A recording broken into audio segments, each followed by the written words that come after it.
They're going to make a deal. They did something yesterday that was amazing, actually. They gave us a present. They gave it to us, and they said they were going to give it. So that meant one thing to me: we're dealing with the right people. Is that nuclear related? No, it wasn't nuclear related. It was oil and gas related. Was it related to the Strait of Hormuz and the flow of... Yeah, it was related to the flow and to the Strait. Yeah, it was.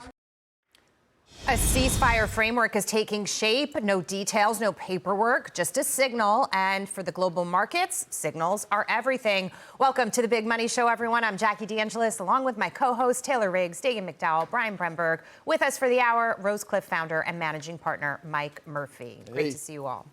The moment that this started the entire conflict, it was this fear that Iran was going to close or getting close, rather, to building a nuclear weapon. Well, that might have just been resolved. It all starts with they cannot have a nuclear weapon. Just, you know, I said yesterday, they said, what are the top 10? I said, well, number 1, 2, and 3 is they can't have a nuclear weapon.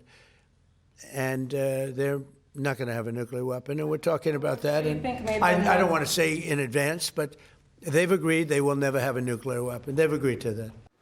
The structural shape of a deal seems to be coming into view, but the complications persist. Iran still attacking its neighbors in the Gulf. The U.S. set to deploy troops from the 82nd Airborne to the Middle East. That is not a de-escalatory signal, but it's insurance and likely a negotiation pressure tool from the president.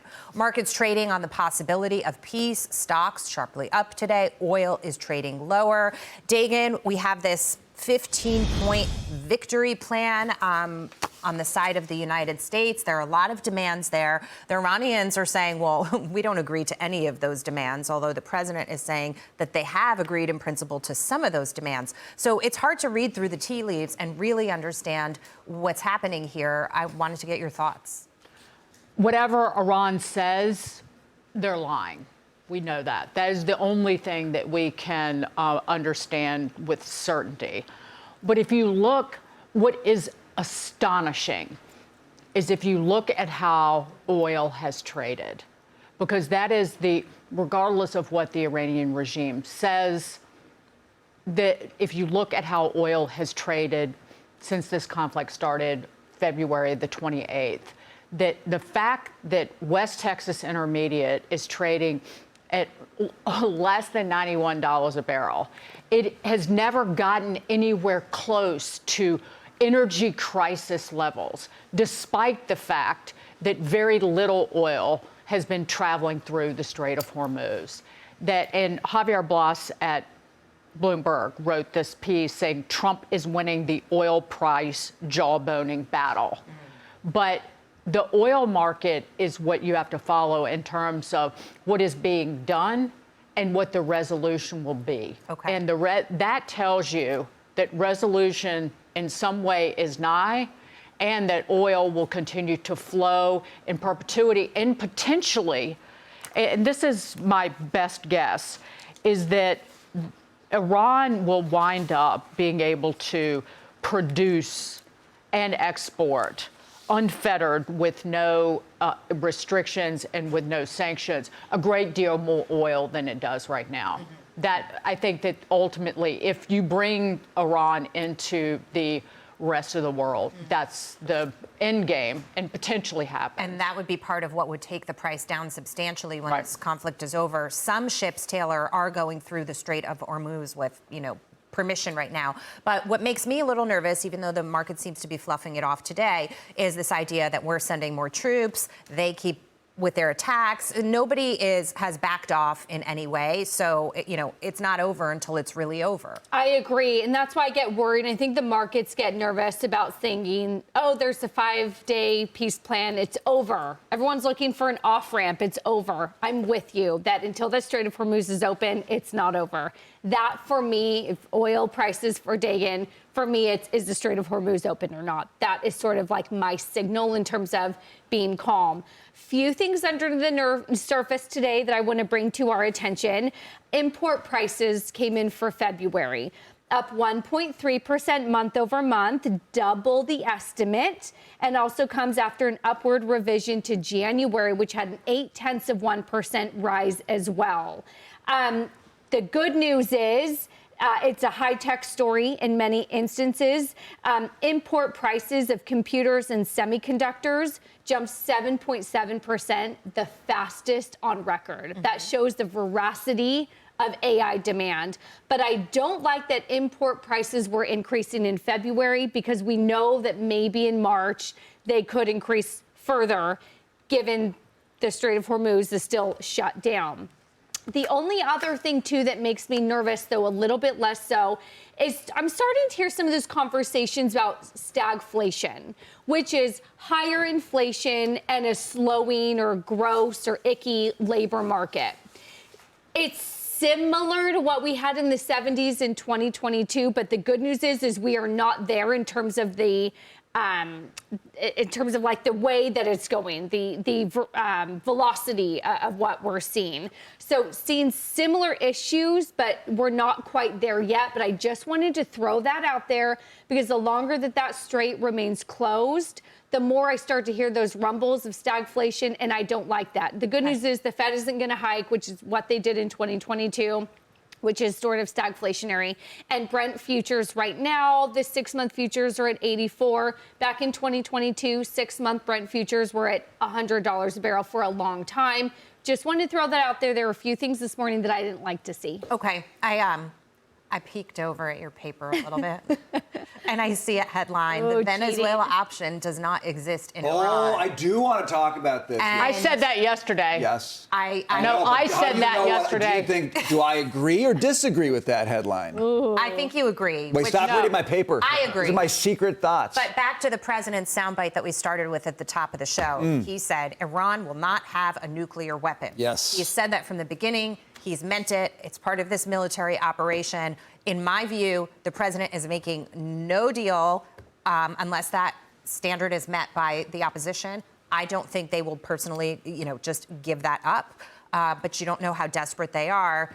That brings us to this headline, which is that you can't do a deal with this regime. I don't know. I want to just talk about this a little bit, okay? First of all, nobody's asked the most important question yet. Actually, the second most important question, which is what was the present? Nobody has weighed in on what the present was. It was very on this expensive. panel. It was very expensive. It's oil and gas related. I think there's a bigger question behind it, though. Who gave them the present? Who in Iran was in a position to give the president something significant and meaningful? I think that person is right now, whoever that was, is your Delcy Rodriguez. The parliamentary guy? I don't know. I've been reading about this parliamentary guy. He doesn't sound like a great guy, but he does sound like an ambitious guy who wants power. Now, he is supposed to be a hardliner.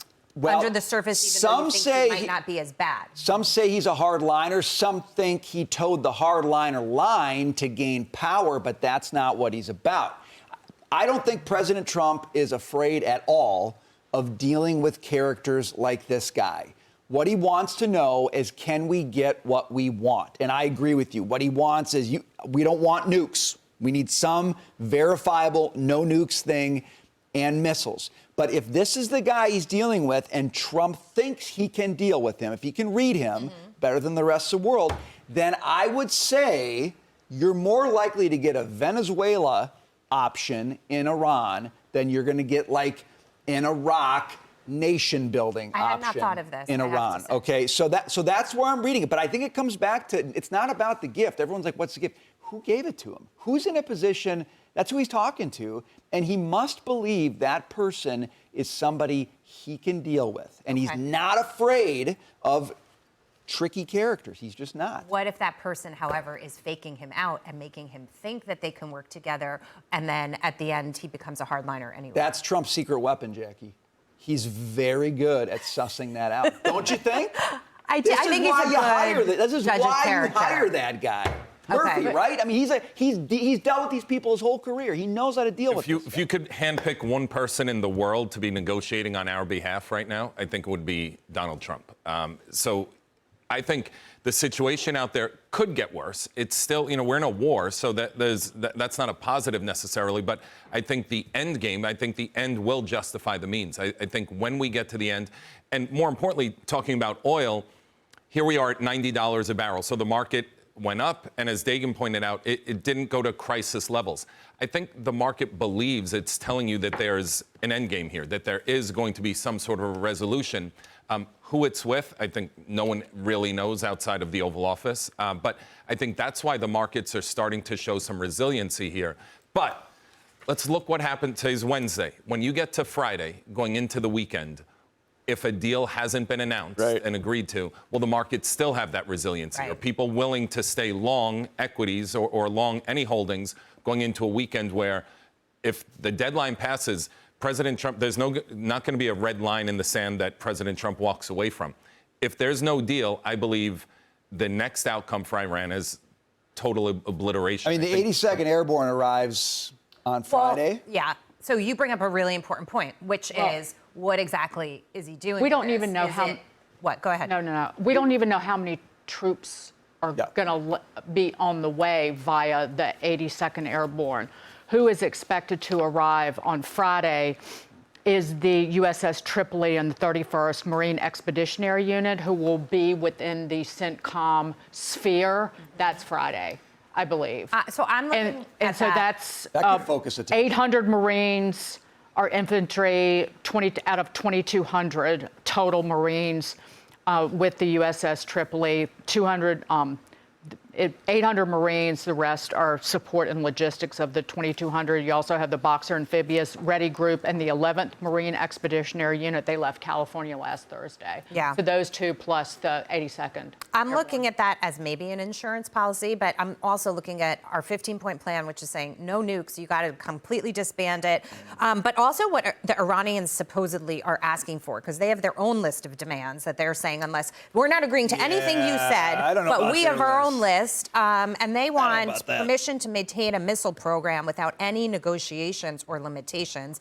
I don't think that's going to fly. Lifting all the sanctions on Iran, ending the Israeli strikes on Hezbollah, guarantees that a war will not restart. Definitely not. An order for the Strait of Hormuz allowing Iran to charge transit fees through the waterway. Very doubtful. So they've gotten two other things. They've got a bunch of closure of all U.S. military bases in the Persian Gulf. Never going to happen. Yeah, I didn't even go through that because that's the equivalent of reading Chuck Schumer's demand list about funding DHS. And yes, I did compare the Iranian regime to the Democrats. I did that intentionally.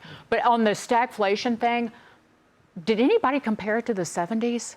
Because the 70s, having lived through that, that was the guns and butter spending decade of the 60s, and then a wildly reckless Fed kind of screwed by Richard Nixon. And right now, the oil price shock is disinflationary because it's demand destruction, and then you have AI on top of it. Although when you say guns we don't and have butter inflation. and reckless Fed, you are making me a little nervous there. Well, the difference, what I hear is obviously 70s and before was a supply shock. This is just a price shock. This is not a supply shock. Right, that's what I just said, that the price shock actually is, it crushes demand. And so when you pull back demand, it is actually disinflationary, broadly speaking, because people will use less of it.